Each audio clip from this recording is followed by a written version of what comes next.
Tak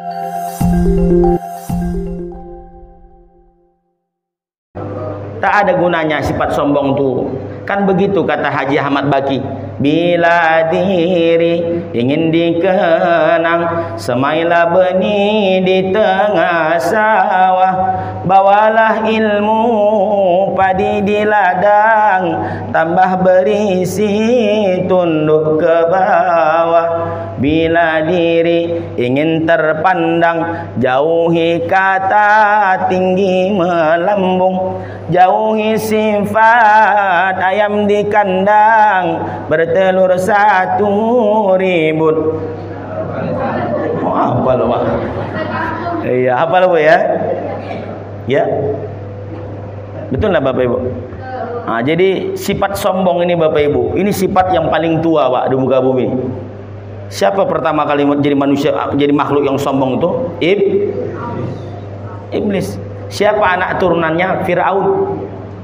Sangkinkan bejatnya Fir'aun itu Bapak Ibu, sampai hari ini tak ada orang ngasih anaknya namanya Fir'aun. Ada Bapak Ibu? Tak ada Pak. Cek absen sekolah, nama Joko Fir'aun. Mohon maaf Pak kalau nama Joko, bukan ada sengaja, enggak ada. Enggak ada Bapak Ibu. Yang ada siapa? Ahmad, ya, Firdaus. Ada Firdaus Pak? Bagus Bapak Ibu. Ya, jadi perkara nama ini pun Bapak Ibu, jangan salah Pak. Besok kata ulama dalam kitab Fawaid, ini bukan saya memandai-mandai. Saya kalau ceramah itu saya ambil dari kitab. Kitab Fawaid itu kitab yang kami sering baca setiap hari Selasa. Tebalnya 600 halaman. Ada saya baca riwayat di sana. Jadi besok ada orang yang diselamatkan Allah. Sebab apa Ustaz? Sebab dia berkawan dengan ulama. Sebab dia punya nama. Namanya itu sama dengan nama ulama Pak. Itu dapat syafaat besok, dapat pertolongan. Makanya nama yang bagus-bagus alhamdulillah. Ahmad bagus enggak? Bagus. Ya, Firdaus bagus enggak? Bagus. Jahanam enggak bagus. Bapak Ibu hadirin yang Allah muliakan, makanya sampai kata Nabi, 3 hak anak yang wajib Bapak Ibu berikan. 1, ayuh sina ismahu, baguskan nama. Ustadz namanya Rahmat Syahroni. Rahmat penyayang, Syahroni 2 bulan. Penyayang cuma 2 bulan. Yang penting nama itu ada artinya. Ya Bapak Ibu ya. Nah, jadi Bapak Ibu hadirin yang Allah muliakan, kenapa jadi kenama cerita kita? Nah, Bapak Ibu hadirin yang Allah muliakan, jadi saya berharap kepada kita semua yang hadir malam hari ini, jangan jadi manusia sombong. Lihat Fir'aun, tak ada yang mau ngasih nama Pak. Abu Jahal, ada Pak nama orang kita nih Abu Jahal? Tak ada Pak. Kenapa? Tidak mau orang. Fir'aun itu Bapak Ibu dikasih Allah 2 kelebihan. 1, Fir'aun itu umurnya panjang, 700 tahun Pak. Kedua, Fir'aun tak pernah sakit seumur hidupnya. Maka kalau ada yang tak pernah sakit berarti bukan saya ngomong Pak. Bapak Ibu hadirin yang Allah muliakan. Betul Pak. Tak ada Abu Jahal, tak ada Abu Lahab, tak ada. Siapa nama kita? Bagus-bagus. Alhamdulillah. Yang dikasih nama bagus, alhamdulillah. Maka besok kita akan dipanggil dengan nama terbaik kita. Bapak Ibu hadirin Allah muliakan. Sangkinkan bahayanya sifat sombong. Aba wastakbara wa kana minal kafirin. Ya, di antara kesombongan iblis itu akhirnya menjerumuskan dia jadi orang-orang yang kelak dimasukkan ke golongan orang-orang kafir. Jadi Bapak Ibu, halal bihalal ini kita buang sifat sombong. Siap Bapak Ibu? Siap Bapak Ibu? Karena sifat sombong ini yang paling banyak membumbui manusia, termasuk kami Bapak Ibu, para dai ini yang datang setan tuh paling senang dia. Dibuatnya kita merasa hebat, merasa sombong. Punya harta sedikit merasa hebat, merasa sombong. Punya titel sedikit merasa hebat, merasa sombong. Tak disebut titelnya, sakit hati dan lain sebagainya. Bapak Ibu hadirin yang Allah muliakan, semuanya akan berakhir. Makanya kenapa orang terjebak dalam sifat-sifat kejahilan? Kenapa orang terjebak Pak dalam sifat kadang sombong, suka marah-marah, ya, suka berbuat zalim? Mereka terjebak dalam satu sifat namanya jahil. Apa namanya Pak? Jahil. Kata Habib Zain bin Ibrahim bin Smith dalam kitabnya Manhajus Sawi, ya, Kata beliau, khairul mawahib al-aqlu, sebaik-baik pemberian itu akal, Pak. Orang yang menghidupkan akalnya, dia akan keluar dan menjauhi sifat sombong. Wa syarrul masaib, seburuk-buruk musibah, kata beliau, al-jahlu. Apa itu Ustaz? Kebodohan. Seburuk-buruk musibah dalam hidup ini bukan kecelakaan, bukan hilang harta, tapi seburuk-buruk musibah, kata ulama, adalah bodoh. Apa Bapak Ibu? Mana buktinya Ustaz? Orang yang bodoh dia tidak tahu beramal apa yang dia baca.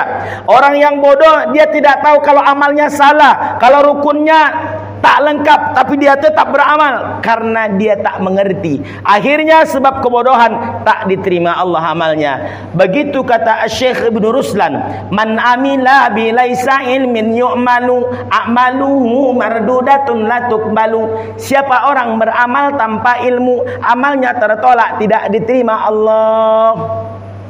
Bukan saya yang ngomong, Pak, ulama. Maka Bapak Ibu, kita bersyukur lagi kepada Allah. IKMM ada kajian-kajian. Maka salah satu cara untuk merajut silaturahim itu apa Ustaz? Hadir di majelis taklim. Ya Ibu ya, hadir di majelis ilmu, Pak. Begitu dalam kitab taklim juga disebutkan, Pak. Ibqaul Islam, kekalnya Islam ini, Pak. Mulianya Islam ini, ibu-ibu, selama masih ada kajian-kajian yang hidup di masjid dan musola di tempat kita orang Islam. Maka ketika Covid kemarin datang melanda, kita sunyi, betul enggak Bapak Ibu? Kajian kurang. Ulama ada yang berkata begini, namanya Fathul Mausili. Kata beliau, orang sakit itu, Pak, tak dapat obat, tak dapat dia air, tak dapat nasi, meninggal, Pak. Kadzalikal qalbu, kata beliau, begitu juga hati manusia. Idza muni al hikmah, kalau tak dapat hikmah, tak dapat ilmu, salasata ayyam, 3 hari, Pak, tak dapat siraman hati kita nih. Yamut, hati mati. Mana tanda hati mati Ustaz? Tanda hati mati payah menerima nasihat, payah berjamaah, payah berkumpul dengan orang-orang baik. Maka saya yakin kepada Allah, yang hadir nih semua orang-orang yang baik. Amin. Kenapa Ustaz? Di saat orang terlena tidur malam hari ini, kita masih duduk mendengarkan majelis ilmu. Masya Allah, luar biasa. Ya Nabi salam alaika, ya Rasul salam alaika, ya Habib salam alaika, salawatullah. Makanya Bapak Ibu, baca surah Al-Jum'ah itu, ya ayyuhalladzina amanu idza nudiya lis-salati min yaumil jum'ah fas'au ila dzikrillah. Wahai orang-orang beriman, apabila diseru, ya, masuk seruan pada hari Jumat itu, fas'au ila dzikrillah, segeralah mengingat Allah. Hari Jumat itu Bapak Ibu dihitung, sebagian ulama tafsir mengatakan dihitung sejak tadi masuk itu dah hari Jumat, Pak. Maka kalau sudah datang hari Jumat, fas'au ila dzikrillah, segeralah kalian mengingat Allah, tinggalkan semua jual beli. Makanya sebagian tempat, Pak, ada orang yang kerja itu dimulai setelah sholat Jumat, Pak. Di Jawa itu Bapak Ibu tidak ada kerja dari subuh itu, bersiap-siap pakai pakaian terbaik, berangkat sholat Jumat. Habis sholat Jumat, fa idza qudiyatus shalah, selesai sholat, fantashiru fil ardi, bertebaranlah di muka bumi. Cuman kita kan ada kerja di kantor, bagaimana Ustaz? Ya, tuntutannya beda, tak seperti dulu pula. Maka akhirnya kita tetap sholat, ya, sebelum masuk panggilan sholat, ya, sudah masuk jam istirahat, segeralah langsung ke masjid. Bapak Ibu hadirin Allah muliakan, agar kita tak terlaknat hidupnya. Kata Habib Abdullah Al-Haddad. Siapa dia ini Ustaz? Saya jelaskan sedikit tentang beliau ini. Habib Abdullah Al-Haddad ini Bapak Ibu, seorang ulama dari kalangan habaib. Usianya 8 tahun, sholat sunnahnya 100 rakaat. 8 tahun, Pak. Di tempat awak 8 tahun masih main lato-lato. Betul lah Bapak Ibu. Cuma mau jadi ulama. Ya, maka saya punya hajat, anak saya SD harus sudah pondok di pesantren. ada pesantren SD Pak di Riau ini tak banyak belum. Satu di tempat kawan saya Ustadz Mas Dukifat di MPD punya pesantren namanya Aulia Cendekia. Itu kelas 1 SD sudah mondok, kecil betul Pak. Memang kalau ditengok Pak tak tega kita, sedih karena masih SD Pak, kelas 1. Nyuci pun belum tahu. Tapi Bapak Ibu di sana dididik, gurunya banyak perempuan, memang diajarkan supaya agak lembut karena anak-anak nih Pak di awal-awal menangis memang kita. Tapi saya bilang kepada orang yang kasihan itu, menangis kita, saya bilang biarlah kita menangis di dunia, besok senyum kita di akhirat. Karena selamat otaknya daripada game online, selamat otaknya daripada HP. Itu yang saya bilang sama mak saya. Maka kami Bapak Ibu 9 orang kami, cuman nomor 1, nomor 3, nomor 4, nomor 5 itu yang tak di pesantren. Selebihnya pesantren semua. Setelah saya masuk dulu, saya bilang masukkan pesantren semua Mak. Kenapa? Kata mak, biar emak besok tak banyak urusan di akhirat. Mudahlah awak dosa banyak, ditambah dosa anak, habis lama kita transit di apa, di jahanam, kata ibu tu tadi. Bapak Ibu hadirin yang Allah muliakan, maka saya bilang SD anak saya masuk ke pesantren semua. Saya bilang sama istri, tak apa-apa, menangislah, saya bilang. Insya Allah besok mati selamat kita, saya bilang. Makanya Bapak Ibu hadirin Allah muliakan, Habib Abdullah Al-Haddad tadi umur 8 tahun sholat sunnah 100 rakaat, umur 26 tahun dia sudah menjadi ulama besar Pak. Wajar dia punya banyak kitab, termasuk kitab yang paling populer hari ini, Rotib Al-Haddad. Siapa yang membaca Rotib Al-Haddad itu, kata para ulama, maka insya Allah kalau ingin murah rezeki, lancar urusan, silahkan diamalkan. Namanya Rotib Saya ijazah langsung kitab itu dari guru saya Abu Kiai Haji Muhammad Bandaneji Al-Jarjani, yang beliau langsung murid daripada Habib Abdurrahman As-Segaf. Jadi Bapak Ibu, saya punya banyak guru dari kalangan habaib, makanya saya senang dengan sholawat. Bahkan kitab saya kalau mengaji dimanapun, saya pakai kitab namanya Fawaid, yang menulisnya Habib juga. Ada namanya kitab Manhajus Sawi, Habib juga. Ada namanya kitab Fikih Takiratus Sadidah, Habib juga. Kenapa Ustaz? Karena ada hadis Nabi, kata Nabi begini, berpeganglah kalian kepada kepada Al-Quran. Yang kedua, itrata ahli bait, kepada ahli baitku. Ada 2 hadisnya Bapak Ibu. Satu Quran dan sunnah. Satu lagi Quran dan ahli bait. Ahli bait itu keluarga Nabi. Kenapa Ustaz? Karena keluarga Nabi yang paling kuat mengamalkan sunnah. Ada 2 referensi hadisnya. Dua-duanya betul. Cuman sebagian ulama mengatakan yang paling kuat adalah Al-Quran dan keluargaku. Karena lagi-lagi yang paling kuat mengamalkan. Kalau keluarga sudah dalam pengamalan, kalau hadis masih ada yang takrir, masih ada yang qaul. Bapak Ibu hadirin yang Allah muliakan, maka kembali ke materi kita. Apa kata Habib Abdullah Al-Haddad? Saya mau sampaikan kata-kata beliau tadi begini. Ad-dunya mal'unah, dunia ni semua terlaknat. Wa ma fiha, yang ada di dalam dunia ini semua laknat, kata beliau. Illa zikrullah, kecuali orang-orang yang masih mau mengingat. Apalagi Ustaz? Orang-orang yang mau belajar, dan orang-orang yang alim yang mau mengajar. Yang kedua, taklim, orang-orang yang mau belajar. Insya Allah Bapak Ibu yang istiqomah hadir di majelis taklim, kita keluar dari perkataan Habib tadi bahwa semuanya terlaknat kecuali orang yang ingat Allah. Kan begitu dulu kata Zainuddin MZ Bapak Ibu, bahwa semua di dunia ini terlaknat, kata dia. Dia ternyata mengutip kata Habib Abdullah Al-Haddad. Alhamdulillah Bapak Ibu yang hadir ini, insya Allah tidak. Mudah-mudahan kita semua hidup kita tidak terlaknat, insya Allah. Amin ya rabbal. Kenapa tidak terlaknat? Sudah selamat Pak, insya Allah. Maka Bapak Ibu malam Jumat ini juga banyak-banyak amalannya satu sholawat. Begitu kata Sunan Giri. Saben malam Jumat ale kubur mulai nang omah, kanggo jaluk donga wacan Quran nacan sakalimah. Lamun ora dikirimi banjur balik merebes milik, balik nang kuburan mangko tangan tatangisan. Ya, tahu artinya Bapak Ibu? Tahu artinya? Sama, saya pun enggak. Nah, artinya Bapak Ibu, malam Jumat ini malam yang sakral, Pak. Malam Jumat ini malam yang sakral. Makanya kenapa orang-orang tua dulu setiap malam Jumat kumpul baca Yasin? Betul enggak Bapak Ibu? Kenapa Ustaz? Karena termasuk amalan yang luar biasa itu baca Yasin. Sebenarnya pada intinya adalah mengisi malam Jumat itu, karena kata Nabi, al-Jum'ata sayyidul ayyam, Jumat itu adalah induknya segala hari, Pak. Kalau hari raya dalam setahun itu ada dua, Idul Adha dan Idul Fitri. Hari raya dalam seminggu itu hari Jumat.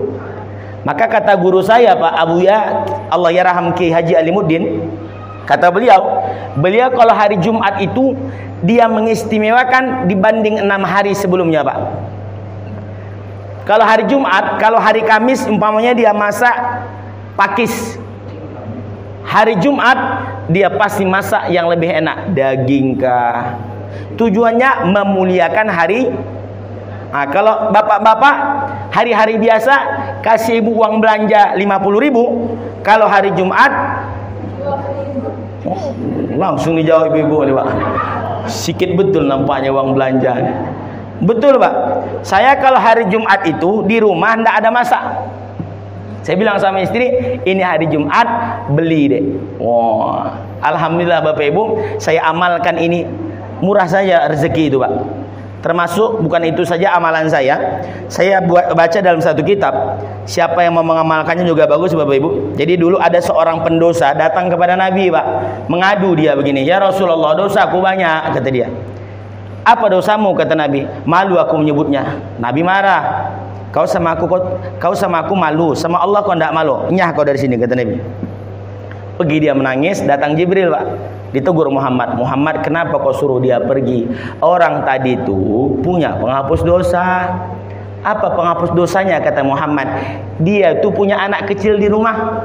Kalau dia pulang, anak tuh senang dia buat. Kenapa? Dia tak pernah pulang ke rumah tangan kosong.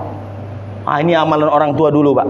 Tak pernah tangan kosong pulang ke rumah. Ternyata ketika dikasihnya anak tuh senang bahagia anaknya, gugur dosanya Bapak Ibu. Ini dalam kitab Fawaid juga disebutkan begitu Bapak Ibu. Maka saya kalau pulang ceramah, saya bawakan kadang roti bakar. Andai anak tuh udah tidur Pak, besok pagi ditagihnya, mana roti bakar itu. Senang dia, murah rezeki saya. Kalau emaknya kadang ditanya, apa mau Dek? Kata emaknya, tak usah lah bang, abang aja pulang, aku udah senang, kata dia. Tapi dibawakan merebus Pak, habis sama dia. Yang ketawanya kuat begitu nampaknya ibu-ibu nih. Jadi bapak-bapak kalau ingin rezeki murah Pak, kalau pulang ke rumah ya jangan jangan tangan kok. Betul Pak. Istri itu dengarnya bunyi-bunyi kresek-kresek senang kali hatinya. Betul enggak Bu? Betul kan Pak? Ini amalan juga. Ini saya amalkan termasuk hari Jumat itu ya. Jadi Bapak Ibu, termasuk amalan hari Jumat ini sholawat. Termasuk amalan hari Jumat apa? Sholawat. Ya, maka tadi saya di awal sholawat, di tengah sholawat. Ya, untuk apa Ustaz? Supaya kita semua dapat syafaat. Ini saya sampaikan juga. Kata Habib Zain, ada amalan yang dia berani katakan tidak ada penolakan Pak. Qot'i, pasti diterima Allah. Apa itu Ustaz? Sholawat. Sholawat itu amalan pasti diterima Allah. Maka ibu-ibu kalau hari Jumat pas masak, kalau masak ya iringi dengan sholawat Bu. Sholatullah salamullah teng teng teng ala toha Rasulillah teng teng teng sholatullah salamullah ala yasin. Tengok juga awas gosong. Enak Bu, sambil sholawat kan enak. Shalla alaika Allahu ya Adnani, Shalla alaika Allahu ya Adnani, ya Mustafa ya Safwatar Rahmani, ya Mustafa ya Safwatar Rahmani. Enak enggak Bapak Ibu dengar? Orang sekarang lain lagunya Pak. Sikok bagi dua, sikok bagi dua, sikok. Tak apa-apa Pak, lagu-laguan sekarang. Orang-orang dulu enak lagunya. Makanya saya di mobil tuh isinya sholawat semua Pak. Nasihat-nasihat. Supaya apa Ustaz? Supaya anak itu pun terdidik dia. Ini bagian daripada saya sampaikan karena ini malam Jumat, saya singgung supaya diamalkan juga. Balik ke materi awal tentang silaturahim tadi, Bapak Ibu hadirin Allah muliakan. Maka kalau ingin silaturahim kuat di tempat kita ini, ayo satu, hidupkanlah majelis hadirlah di majelis ilmu. Jangan sombong, kikis jauh-jauh, kikis banyak-banyak sifat sombong Bapak Ibu hadirin Allah muliakan. Karena hadirin Bapak Ibu, sifat sombong itu hanya akan menyerumuskan manusia sama seperti Firaun, Namrud, habis semua. Orang yang sombong habis Pak, luluh lantah. Bapak Ibu hadirin yang Allah muliakan. Berikutnya diantara cara menguatkan silaturahim apa Ustaz? Sholat jamaah. Tadi saya datang, saya masbuk Bapak Ibu, ya habis udah terakhir saya datang, pas mati lampu saya kamar mandi tadi, saya lihat shopnya ramai sekali, masya Allah. Mudah-mudahan ini bukan hanya pas halal bihalal saja, hari biasa pun ramai juga Pak. Insya Allah ramai Ustaz, sama malaikat Ustaz, sama malaikat ramai Pak ya. Ya. Malaikat rahmat ya Bapak Ibu, kita ramaikan. Bapak Ibu hadirin Allah muliakan. Kenapa orang tua dulu habis sholat Bapak Ibu ya, dia pasti salaman, betul enggak Pak? Habis sholat salaman keliling sambil sholawat, sallallahu rabbuna ala nuril mubin Ahmadal Mustafa Sayyidil Mursalin. Dulu waktu anak-anak saya tidak tahu kenapa orang-orang tua ini salam-salaman. Ternyata mengamalkan hadis Nabi. Nabi bilang begini, tidaklah dua orang Islam yang bertemu lalu berjabat tangan, kemudian sebelum mereka berpisah Allah hapuskan, gugurkan dosa-dosanya. Nah Bapak Ibu, maka kalau kita salaman itu gugur dosa. Maka mohon maaf Bapak Ibu, ketika Covid melanda kan salam kita berubah. Betul tak Pak? Tapi alhamdulillah sekarang udah balik ya. Jabatlah. Saya sampaikan ibu-ibu majelis taklim, kalau sudah ceramah, ustaz ceramah, jangan langsung pulang kalau hadir majelis taklim. Salaman dulu Bapak Ibu. Sayang kalau tak salaman, dosa ndak gugur. Salaman berguguran dosa Pak. Bayangkan sebanyak ini kita salaman Pak, nanti betapa banyak dosa kita yang gugur, betul enggak Pak? Cuman jangan akali malaikat. Ada juga kadang Pak jamaah ini dia akalinya malaikat. Bagaimana caranya Ustaz? Dia malas berjalan, bapak di samping tuh, jadi salamnya bolak-balik. Kan gugur juga Ustaz. Bapak Ibu hadirin Allah muliakan. Jadi itulah kenapa Bapak Ibu, orang-orang dulu itu kalau ada sakit pasti kenal bapak ini di mana. Nabi begitu Pak. Ada sahabat Nabi namanya Sauban. Sauban ini kurus sekali Pak. Kenapa dia kurus? Dia ingin senantiasa jumpa dengan Nabi, ingin jumpa terus dengan Nabi. Sauban, dia ingin memikirkan besok bagaimana aku jumpa dengan Nabi. Makanya saking kan kurusnya Bapak Ibu, tak pernah tinggal berjamaah. Ini Sauban Pak. Sauban ini kalau sholat Pak, dia ambilnya sop yang paling sudut sebelah kanan, pojok kanan.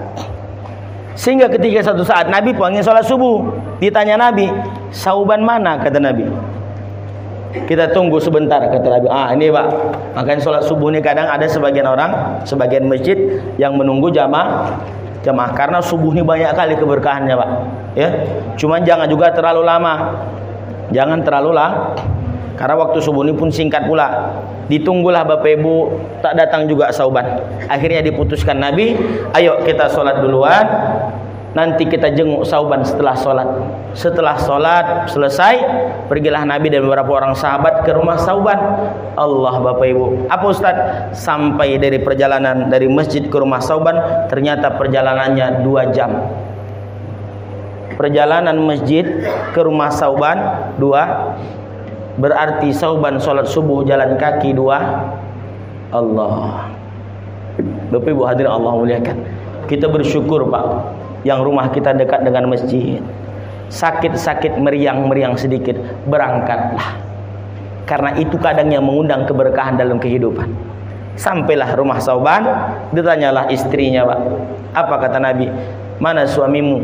Sudah meninggal ya Rasulullah. Apa amalan suamimu yang kau ketahui? Suamimu rajin sholat? Tidak ada, saya lihat, kata istrinya. Cuman saat-saat sakaratul maut Sauban ini, suami saya, ada 3 hal yang dia ucapkan ya Rasulullah. Tapi saya tak paham apa makna yang dia ucapkan itu. Kata Nabi, apa yang diucapkan suamimu? Pertama, kenapa tak jauh lagi? Yang kedua, kenapa tak yang baru? Yang ketiga, kenapa tak semua? Senyum Nabi, Bapak Ibu. Jibril turun mengasih makna. Apa makna ucapan Sauban? Ternyata yang pertama, kenapa tak jauh lagi? Saat-saat sakaratul maut, ternyata disitulah dinampakkan Allah Pak amal-amal kebaikan yang pernah kita buat di dunia ini. Makanya kenapa orang Pak kalau meninggal dunia ada yang senyum Pak, ada yang senyum karena dinampakkan Allah tempatnya. Nampak dia ternyata Bapak Ibu, dinampakkan Allah pahala dia berangkat dari rumahnya ke masjid. Kalau lebih jauh lagi rumahnya, ya, maka pahalanya lebih banyak. Yang kedua, kenapa ndak yang baru? Saat perjalanan dari rumah menuju masjid Bapak Ibu, ternyata Sauban berjumpa dengan pengemis yang kedinginan. Dia pakai jaket dua, di luar dalam yang baru, di luar yang lama Pak. Dikasihnya yang lama ini. Saat sakaratul maut dinampakkan Allah ternyata pahala bersedekah dengan yang terbaik itu Pak. Akhirnya maka dia berucap, kenapa tidak yang baru? Makanya itu kenapa Bapak Ibu, kalau memberi itu memberilah yang terbaik. Nah, umpamanya nih, contoh, ini kan aqua ya Bu ya. Contoh umpamanya jus kan. Contoh Pak, contoh. Nah, atau kopi tadi udah ada kan, kopi. Contoh, atau teh manis ya. Berikan yang terbaik. Ini terbaik ini aqua nih. Kenapa? Karena orang yang tidak sadar dikasih aqua jadi ada aqua kata dia. Bapak Ibu hadirin yang Allah muliakan, kasih yang terbaik karena Sauban nampak menyesal dia. Padahal sudah yang dia lakukan yang terbaik, tapi tetap ada penyesalan. Yang ketiga, kenapa tidak semua? Sauban ini orang rajin sedekah Pak. Dia sedekah sedikit yang dia kasih, artinya semampu dia saja, ada dia sisakan. Maka saat-saat sakaratul maut dinampakkan Allah, kenapa tak semua yang kuberikan? Maka Bapak Ibu hadirin Allah muliakan, sampai sebegitulah Nabi tahu sahabat-sahabatnya. Zaman Nabi Pak, kalau sholat Jumat itu tidak ada jamaah yang dia tidak kenal. Ditanya, dari mana, mau kemana, apa kabar, sehat. Mohon maaf kadang di tempat kita ini baru imam salam, assalamualaikum warahmatullahi, bur, hilang. Gimana nak jumpa? Ada yang model begitu Bapak Ibu. Iya, salam udah hilang.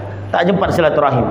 Ada Pak, ada pengurus masjid yang tolong sampaikan Ustaz, kami kajian subuh setiap Sabtu di masjid ini, tolong sampaikan ke jamaah. Apa itu Pak Haji? Saya bilang, sampaikan ke jamaah, kalau sudah kajian itu janganlah langsung pulang, bercengkrama dulu Pak, cerita cemana kabar Pak RW sehat ya, cemana kabar Pak Ketua, karena ini bagian daripada merajut silaturahim.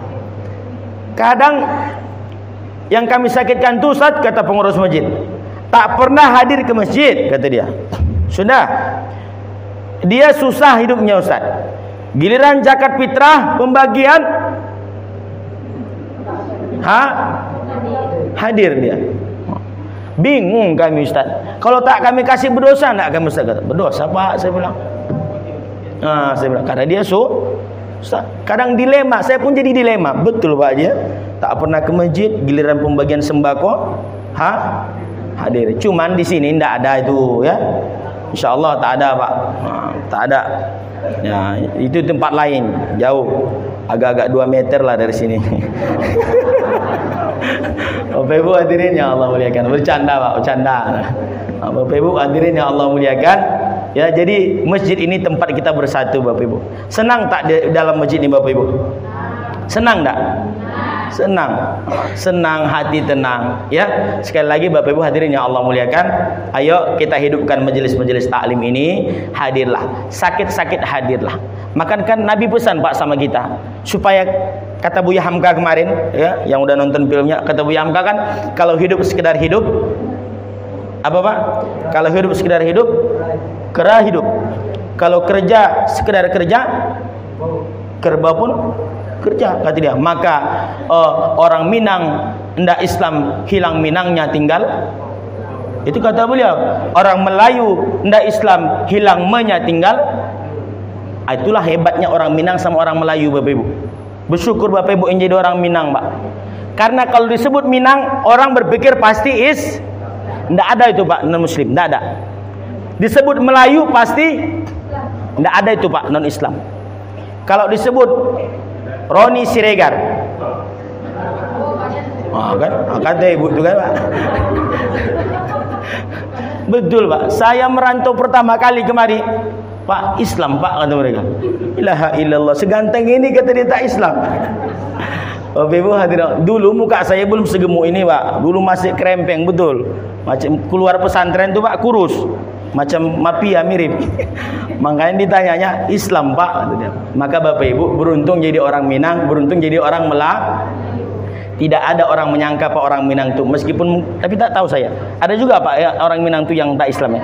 Ada juga. Tapi kalau disebut Minang pasti bersyukur. Bapak Ibu hadirin yang Allah muliakan. Apa kata Buya Hamka? Kalau hanya sekedar hidup, mohon maaf, kera pun hidup. Sekedar cari makan, kabau cari makan kata dia. Maka jangan kita sama seperti mereka. Bagaimana caranya Ustaz supaya hidup kita terus berguna? Hadirlah terus berjamaah Bapak Ibu. Karena berteman kita di dunia, besok bersahabat di surga insyaallah. Amin. Ya Rabbal. Jangan sangka Pak, kita yang duduk malam hari ini hanya sekedar duduk. Jangan sangka besok insyaallah Bapak Ibu, kalau Bapak saya masuk surga duluan atau ibu-ibu masuk surga, kita insyaallah akan saling tolong-tolong dan saling mendoakan. Ya Allah, tolong masukkan Ustaz Syahroni ke surga juga ya Allah. Dulu pernah mengisi halal bihalal ya Allah di Masjid Nurul Hidayah. Amin. Saya pun begitu besok insyaallah Pak. Kalau saya masuk ya Allah, masukkan seluruh jamaah yang ada di IKMM Sidomulyo ya Allah ke surga Firdaus. Yang hadir aja ya Allah. Yang tak hadir pun juga ya Allah, masukkan semua. Maka Bapak Ibu, tak ada ruginya berkawan dengan orang soleh Pak. Tak ada ruginya berkawan dengan orang Hari ini saya beruntung berkawan dengan orang-orang baik. Siapa orang baiknya? Jamaah yang hadir nih. Saya belum baik, maka saya senang berkumpul dengan orang baik. Tiap malam Jumat saya berkumpul dengan orang-orang baik. Kenapa Ustaz? Saya belum baik Bapak Ibu. Saya belum baik, maka saya senantiasa senang sekali kalau mengisi kajian itu, senang berjumpa dengan jamaah. Ya, maka seminggu Bapak Ibu, seminggu itu ada 2 hari yang saya khususkan Pak. Malam Jumat 1 itu sholawatan pakai hadroh. Jadi tidak ada yang mengantuk tuh Pak. Jam 11 nanti udah agak-agak mengantuk jamaah. Ya Nabi, pakai hadroh, bangun semua. Itu Bapak Ibu. Yang kedua, hari Selasa saya berkumpul dengan ustaz-ustaz di Pekanbaru ini. Ya, ada orang Melayu, ada orang Aceh, kebanyakan memang orang-orang kami yang bermarga. Berkumpul alumni Mustafawiyah itu ngumpul ngaji kitab Pak, ngaji kitab. Untuk apa Ustaz? Sekali lagi, saya ini bodoh, maka senang berkumpul dengan orang-orang pintar, berkumpul dengan orang-orang Lalu Bapak Ibu, kalau kita ini yang lemah, tak berkumpul dengan orang-orang soleh, tak kenal dengan pengurus masjid, tak kenal dengan ulama, besok siapa yang mau narik tangan kita masuk surga? Betul Bu? Kalau kita yang lemah ini tidak kumpul dengan orang-orang baik, besok kita siapa yang tarik tangan kita masuk surga? Maka Bapak Ibu, ayo yuk senantiasa ramaikan kajian-kajian, hadirlah. Kata Nabi, kun aliman, jadilah guru. Tak bisa guru au muta'alliman, orang yang mau belajar. Tak bisa juga kau jadi belajar au mustami'an, jadilah pendengar. Tak bisa juga au muhibban, jadilah pecinta, pendukung kajian-kajian. Wala takul lil khamis, jangan kau jadi yang kelima. Sudah kau tak mau mengajarkan, tak mau kau belajar, tak mau juga mendengarkan yang baik-baik, tak mau juga mendukung segala yang baik-baik yang ada di tempat kita ini, fatahlika, hidupmu binasa, hidupmu hampa. Itulah yang disambut oleh Habib Abdullah Haddad tadi, ad-dunya mal'unah, semua yang di dunia ini terlaknat, illa dzikrullah, kecuali orang yang masih mau duduk bersama mengingat Allah, zikir, mau mengajar, mau belajar. Tak perlu megang pena Bapak Ibu. Pesan Nabi kepada Ibnu Mas'ud, la tamassu qalaman wahai Ibnu Mas'ud. Ini sahabat Nabi yang paling dekat Pak. Di antaranya Ibnu Mas'ud. Ibnu Mas'ud ini ahli Quran, ahli Quran, saking seringnya dia baca Quran tak sempat puasa sunnah. Itu Ibnu Mas'ud, Pak. Kalau kita terbalik ya. Ibnu Mas'ud itu saking seringnya baca Quran tak sempat puasa Awak baca Quran pun tak sempat, puasa sunnah pun. Apa kata Nabi kepada Mas'ud? Ya Ibnu Mas'ud, wahai Ibnu Mas'ud, engkau duduk 1 jam saja di majelis ilmu, tak perlu kau megang pena, wala taktubu harpan, tak perlu kau menulis, khairul laka, itu lebih baik bagimu daripada memerdekakan al-firaqabah 1000 orang hamba. Mulia sekali majelis ilmu ni, Bapak Ibu. Allah sangat memuliakan. Yarfa'illah, diangkat Allah. Maka kata ulama, ta'allam, belajarlah, hadirlah majelis ilmu. Kenapa? Walaysa akhu ilmin kaman huwa jahil. Orang yang pintar tak sama dengan orang yang bodoh. Orang yang rajin majelis taklim tak sama hidupnya dengan orang yang tak rajin. Orang yang rajin majelis taklim tak sama rezekinya dengan orang yang tak hadir, Pak. Maka bersyukurlah kita kepada Allah. Mudah-mudahan Bapak Ibu kita senantiasa bisa bersama-sama menguatkan silaturahim insyaallah. Bapak Ibu hadirin Allah muliakan, mungkin ini saja ceramah yang kami sampaikan.